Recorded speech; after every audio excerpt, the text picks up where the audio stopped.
আর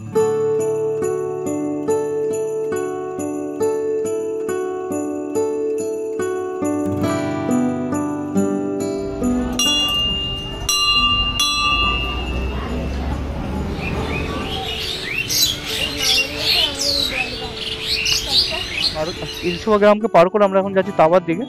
তো এরকম জমিতে যে পদ্ম হয়ে আছে।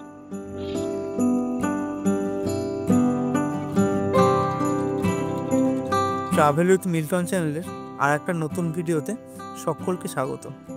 আজ আমাদের গন্তব্য শিমলাগড় কালীবাড়ি। অনেকদিন যাবৎ ভাবছিলাম ছুটির দিনে মায়ের কাছে পুজো দিতে যাব। আজ ফাইনালি মন স্থির করলাম ছুটির দিনে মায়ের কাছ থেকে আশীর্বাদ নিয়ে আসি। তো আমরা প্রথমে ভেবেছিলাম বাড়ি থেকে বেরোবো ওই 6টা নাগাদ, কিন্তু আমাদের বেরোতে বেরোতে প্রায় 8টা বেজে যায়। ফাইনালি আমরা রওনা দিয়েছি শিমলাগড়ের উদ্দেশ্যে। মায়ের মন্দির আমাদের বাড়ি থেকে প্রায় 35 কিলোমিটার, সময় লাগবে ওই ঘন্টাখানেক মতো। আজ আমরা 4 জন যাবো পুজো দিতে, আমি, রিয়া, মিষ্টু আর রোহন। আর যাওয়ার সময় একবার ইন্ডিয়ান অয়েলের পেট্রোল পাম্পে ঢুকবো শেরপার তেজনা মেটাতে। তো পেট্রোল পাম্প থেকে তেল ভরানো কমপ্লিট। এখন সোজা চলে যাব শিমলাগড়। তো শিমলাগড় যাওয়ার পথে আমাদের আয়োজনটা নিতে হবে, সেটা হচ্ছে মিষ্টুকে।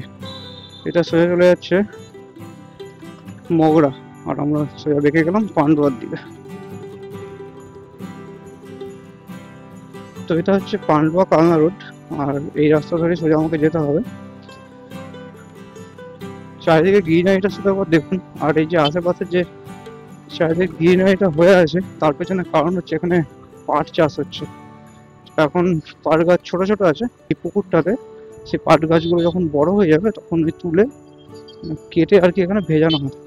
আমি এখন এসটি কেকে রোড ধরে কালনা স্টেশন পার করে ডান সাইডের কালনা পান্ডুয়া রোড ধরবো, আর এই রাস্তা ধরে পাথরঘাটা হয়ে মন্ডলাই গ্রামের ভেতর দিয়ে যাব খন্নানে। মিষ্টু আর রোহনকে নিয়ে শেরপার কাঁধে চেপে সোজা মায়ের মন্দিরে। কালনা থেকে পান্ডুয়া যাওয়ার পথে রাস্তার যে সিনিক বিউটিটা আছে সেটা যদি আজ আপনাদের না দেখাই তাহলে ভারী অন্যায় হবে। তো যাওয়ার সময় সেই সিনিক বিউটি আপনাদের দেখাবো, আর তার সাথে রইল যাত্রাপথের গল্প। এই এলাকাটায় বিভিন্ন রকম চাষ হয়। এখন পাট চাষ হয়েছে, তার সাথে ঝিঙে, শশা, আর কিছুদিন আগেই পুরো পেঁয়াজ চাষে ভর্তি ছিল। তো পুরো জায়গাটা জুড়ে পেঁয়াজ চাষ ছিল, আর এই জায়গাটায় বিভিন্ন রকম সবজি চাষ হয়। জায়গাটা পুরো সবসময় এরকম চাষি ভাইরা আপনার ভিড় দেখতে পাবেন যখনই আসবেন, যে কোনো সিজনে। আচ্ছা, এবার বলি আপনারা এখানে কিভাবে আসবেন। যারা ট্রেনে আসবেন তারা বর্ধমান মেন লাইনের ট্রেন ধরে শিমলাগড় স্টেশন নেমে পড়ুন, আর যারা শিয়ালদা থেকে আসবেন তারা নৈহাটি ব্যান্ডেল হয়ে বর্ধমান লোকাল ধরতে হবে। আর আপনাদের সকাল দিকে যদি আসেন আপনারা, তাহলে কিন্তু ডাইরেক্ট ট্রেন অ্যাভেলেবেল, সেটা শিয়ালদা বর্ধমান লোকাল ওই আনুমানিক 10:30 থেকে 11টার মধ্যে আপনাদের শিমলাগড় স্টেশন নামিয়ে দেবে। শিমলাগড় কালীবাড়ি যারা আসবেন তারা প্রথমে শিমলাগড় স্টেশনে নামতে হবে। এটা হচ্ছে আপনার বর্ধমান মেন লাইন, যেটা হচ্ছে হাওড়া বর্ধমান লোকাল ধরে আপনাদের বর্ধমান মেন লাইনে শিমলাগড় স্টেশনে নামতে হবে। শিমলাগড় স্টেশনে নামার পরে আপনাদের এখান থেকে ওভারব্রিজ পার করতে হবে। আপনাদের রাস্তাটা আমি একবার দেখিয়ে দিই। এটা হচ্ছে ডাউন লাইন, ওটা হচ্ছে আপ লাইন, আর আপনাদের রাস্তাটা একবার দেখাই। এটা হচ্ছে ওভারব্রিজ। শিমলাগড় স্টেশনে নেমে আপনাদের ওভারব্রিজ পার করতে, ওভারব্রিজ পার করে ওখানে সিঁড়ি থেকে নেমে একটুখানি হাঁটলে ওখানে জিটি রোড পড়ে। তো জিটি রোড থেকে আপনারা যদি পায়ে হেঁটে যান সেক্ষেত্রে আপনাদের টাইম লাগবে ওই মোটামুটি 10 মিনিট ধরে রাখুন। আর এই পেছনটা দিকেও একটা যাওয়ার রাস্তা আছে, কাউকে জিজ্ঞাসা করলে পেছনটা থেকে যাওয়ার রাস্তাও দেখিয়ে দেবে। তো ওখান থেকে আপনারা যেতে পারেন, হেঁটে হেঁটে গেলে ওখান থেকে শর্টকাট হয়। আর যদি আপনারা টোটো অটোতে যেতে চান তাহলে সেক্ষেত্রে ওখানে স্ট্যান্ড আছে, ওখান থেকে আপনার টোটো অটো পেয়ে যাবেন। আর শিমলাগড় স্টেশনের ঠিক এরকম পাশেই রয়েছে এরকম বালির একটা চর, যেটা অসাধারণ লাগে দেখ। যদি আপনারা এখানটায় আসেন তাহলে কিন্তু এই একবার এখানে একটু ঘুরে নেবেন, এই জায়গাটা কিন্তু অসাধারণ লাগছে। দেখুন এরকম স্টেশনের পাশেই একটা বালির ঢিপি রয়েছে। তো এখানে কিন্তু চোরাবালিও আছে, সেটা খুব সাবধান আপনাদের। যেরকম স্টেশনের পাশেই রয়েছে বালির চর, এটা এখান থেকে হেঁটে যাওয়া যায়, আপনারা গেলে যেতে পারেন। তবে এখানে চোরাবালি আছে, সেটা খুব সাবধান, একবার ওখানটায় গিয়ে দেখে নিতে পারেন। তো জায়গাটা খুব হেভি লাগে জায়গাটা। আর যারা বাই রোড আসবেন তারা দিল্লি রোড ধরে সোজা চলে যান শিমলাগড় কালী মন্দিরে। মায়ের মন্দির একদম জিটি রোডের পাশেই। যারা ট্রেনে যাবেন তারা ট্রেন থেকে নেমেই ওভারব্রিজের পাশের রাস্তা ধরে 2 পা হাঁটা পথেই পড়ে জিটি রোড। ইচ্ছে হলে পায়ে হেঁটে যেতেই পারেন। কৃষ্ণচূড়া গাছ। আর তা না হলে 10 টাকা বিনিময়ে টোটোতে পৌঁছে যান মায়ের মন্দিরে। আর হেঁটে গেলে ওই 10 থেকে 15 মিনিট টাইম লাগবে। এই জায়গাটা এবং সেই লেভেলের জায়গা, তাই না? এই জায়গাটা হেভি লাগে। আচ্ছা, আপনার রাস্তার সৌন্দর্য থেকে চোখ সরাননি তো? কি অসাধারণ সিনিক বিউটি, তাই না? আমি যতবারই খন্ডান বা পান্ডুয়া যাই না কেন, আমি প্রকৃতির এই সৌন্দর্যের ভরপুর গ্রাম্য পরিবেশকে এক কথায় দু চোখ ভরে উপভোগ করি। গ্রামের এই সবুজ নিস্তব্ধতা, পাখির ডাক, নদীর স্রোত, এই সব কিছুই একসঙ্গে মিলে গ্রামকে করে তোলে অনন্য স্থান। চারিদিকে এখন কৃষক ভাইদের দেখা মিলছে, কারণ তারা তাদের যত্নে গড়ে তোলা প্রিয় ফসল হাসি মুখে বাড়ি নিয়ে যাচ্ছেন, আর তাদের সেই খুশি তাদের হাসিতেই বোঝা যাচ্ছে। আমরা যখন ছোট ছিলাম তখন দেখেছি সোনালি রঙে সেজে ওঠা ধান, আর সেই ধান কাটা ও তার বিভিন্ন পদ্ধতিতে বাড়ি পর্যন্ত নিয়ে যাওয়া। এই কাজ এক সম্প্রদায়ের মানুষের কাছে রোজগারের অংশ ছিল। সময়ের সাথে সাথে সেই পদ্ধতি পাল্টেছে। এখন টেকনোলজির যুগে ধান কাটা আর তার পরিচর্যারও পরিবর্তন হয়েছে। তখন এই সময় চারিদিকে তাকালে শুধু মানুষের মেলা দেখতে পাওয়া যেত, আর এখন দেখতে পাওয়া যায় একটা বড় কাটা লাগানো মেশিন আর জমির পাশে দাঁড়িয়ে থাকা জমির মালিককে। কৃষক ভাইরা তাদের পেশা থেকে লুপ্তপ্রায়। তারাও এখন ব্যস্ত শহরের ব্যস্ত ভিড়ে কাজের সন্ধানে বাড়ি ছাড়া হয়েছে। এক কথায় বলাই যায় একটা বড় সংখ্যার মানুষ কর্মসংস্থান হারিয়েছে। ফলস্বরূপ ধানের মান কমেছে, আর সাথে আমাদের স্বাস্থ্যের উন্নতি। তো যাই হোক, সময় ক্রমবর্তমান, সময়ের সাথে আমাদের সব কিছু বজায় রেখে এগোতে হবে।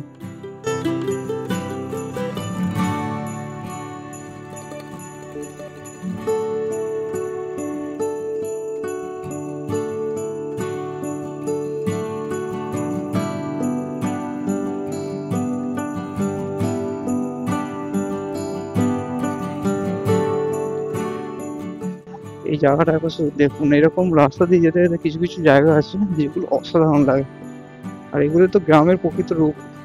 আর এগুলো ফিল করার জন্য একবার গ্রাম সাইডে আপনাকে আসতে হবে। জাস্ট এই জায়গাটা একবার দেখুন, চারিদিকে গাছ আর মাঝখান দিয়ে রাস্তা। বাকি রাস্তা তো ঠিকঠাক আছে, কিন্তু এই বললাম যেটা মাটির জন্য একটু রাস্তাটা খারাপ।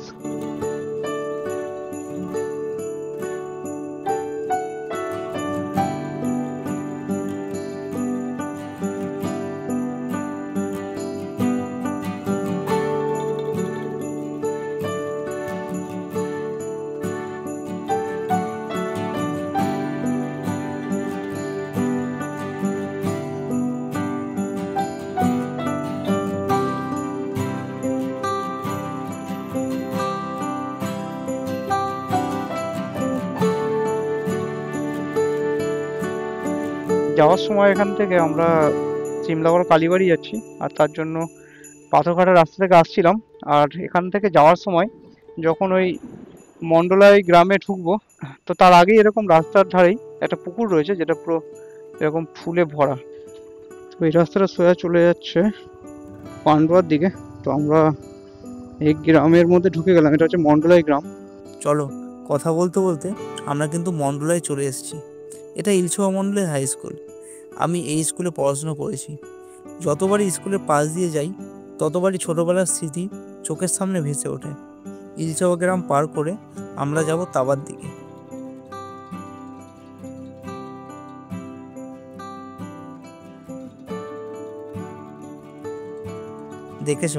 দেখেছো তোমরা আশেপাশের সিনিক বিউটি?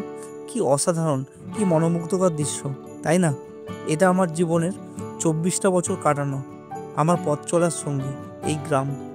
যতবারই আসি মনটা ভারী হয়ে যায় আর ভাবুক হয়ে ওঠে।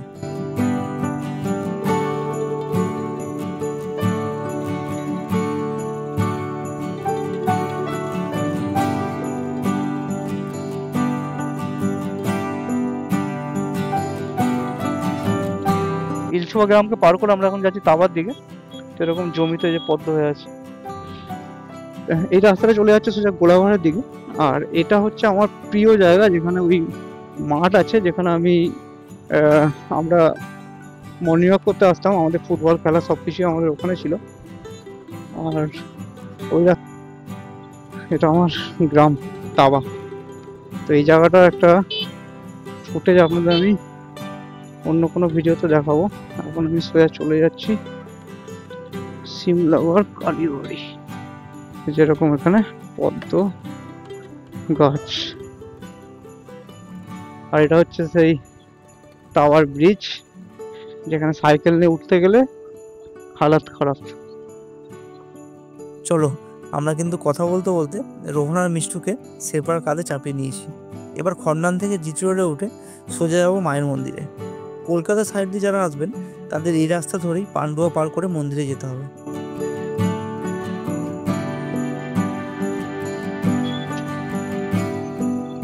এটা হচ্ছে তেলিপাড়া মোড়, এখান থেকে আমাদের ডান সাইডে বেঁকে যেতে হবে।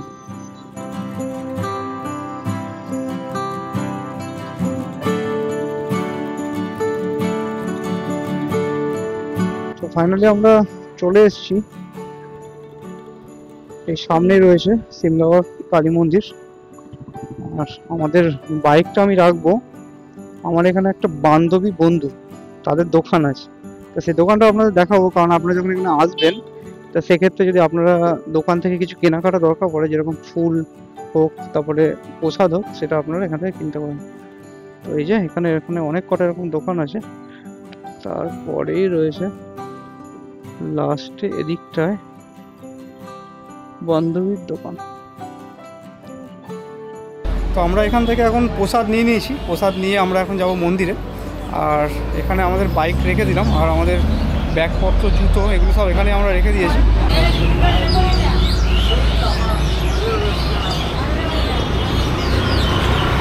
রাজ্যের বিভিন্ন প্রান্তে ছড়িয়ে থাকা একাধিক কালী মন্দিরের সঙ্গে জড়িয়ে আছে ডাকাত কাহিনী। নিষ্ঠাভাবে কালী পুজো করে ডাকাতি করতে যেত এমন অনেক কুখ্যাত ডাকাতের কাহিনী ঠাঁই পেয়েছে বইয়ের পাতায়। অনেকটা সেই রকমই ইতিহাস বিজড়িত হুগলির সিমলাগড়ের কালী মন্দির। কথিত আছে ডাকাতি করতে যাওয়ার আগে এই মন্দিরে নরবলি দিত ডাকাতরা। একসময় রঘু ডাকাতও নাকি এখানে এসে কালী সাধনা করে গেছেন। প্রায় 500 বছর পুরনো এই পুজো শুরু হয়েছিল এক কপালিকের হাত ধরে। পঞ্চমুণ্ডিত আসনে বসে কালী সাধনা করতেন তিনি। জানা যায় জিটি রোড তৈরি হওয়ার আগে এই পুজো শুরু হয়েছিল। সেই সময় এলাকা শ্মশান ও ঘন জঙ্গলে পূর্ণ ছিল। আশেপাশে ছিল না কোনো জনবসতি। মানুষজন এই এলাকায় যেতে ভয় পেত। সেই সময় ওই এলাকার এক পুকুর পাড়ে ওই কপালিক পঞ্চমুণ্ডিত আসনে বসে কালী সাধনা করতেন। শ্মশান ও ঘন জঙ্গলে পূর্ণ এই এলাকায় ডাকাত ছাড়া আর কেউ কালী পুজোয় আসার সাহস করতেন না।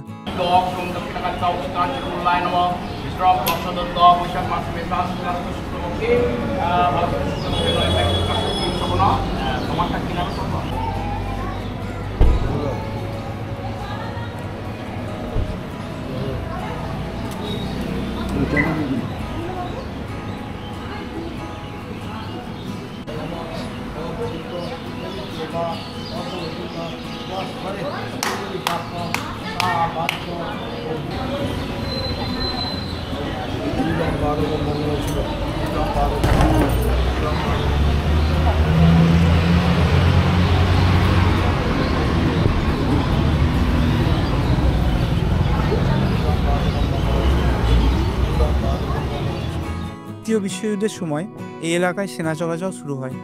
গুরুত্ব বাড়ে এই মন্দিরের, বাড়তে থাকে বিশ্বাস। নরবলি বদল হয় ছাগল বলিতে। একসময় মাটির মন্দির আজ ভক্তদের আর্থিক অনুদানে সুবৃহৎ। দেবীর পুজোয় বিশেষ পুজো পাঠের পাশাপাশি 108 রকমের ভোগ নিবেদন করা হয় মাকে। বলি প্রথা থাকলেও মাছ দিয়ে ভোগ দেওয়া হয় মাকে। দূর দূরান্ত থেকে ভক্তদের সমাগমে কালী পুজোয় ভরে ওঠে সিমলাগড়ের এই মন্দির প্রাঙ্গণ। ভক্তদের কথায় যে যা মানত করেন মা তাকে তাই দেন। যার যা ইচ্ছা সে তা চাইলে তা মা পূরণ করেন। এই কালী মন্দিরের প্রতিমা কিন্তু মাটির নয়, পাথরের তৈরি। প্রতি বছর পুজোর আগে মূর্তিটিকে রং করা হয়। এককালে এই মন্দির এলাকার নাম ছিল হরিহরপুর, যদিও বর্তমান এলাকার নাম হয়েছে সিমলাগড়। এখানে মাকে দক্ষিণা কালী রূপে পুজো করা হয়। প্রতিদিনই চলে নিত্য সেবা। কালী পুজোর দিন বিশেষ পুজো পাঠের ব্যবস্থা করা হয়।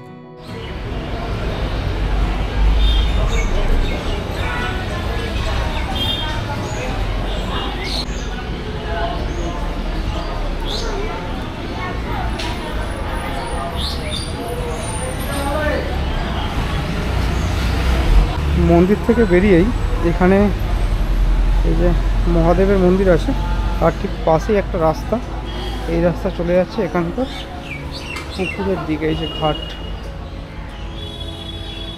এই যে এখানে পুকুর, এই পুকুরের কথাই কিন্তু পুরনো ইতিহাসে উল্লেখ আছে।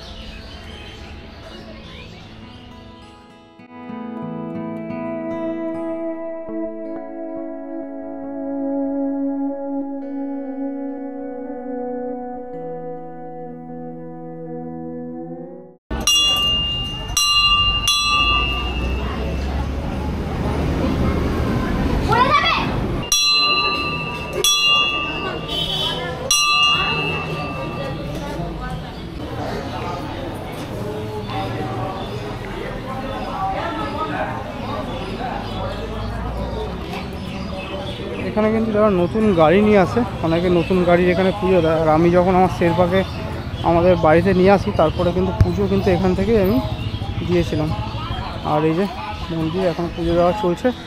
আমরা ঠিক টাইমে এসেছিলাম, তখন ফাঁকা ছিল, আর এখন অনেক লাইন পড়ে গেছে। এই মন্দিরের ব্যাক সাইড এটা।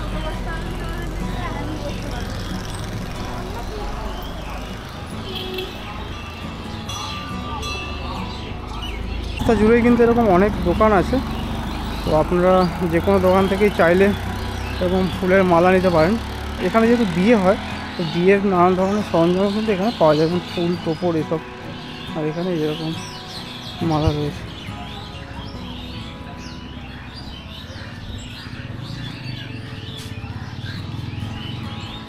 আর এই লাইনেই, এটা মন্দির চত্বরের এই লাইনেই এটা লাস্ট দোকান।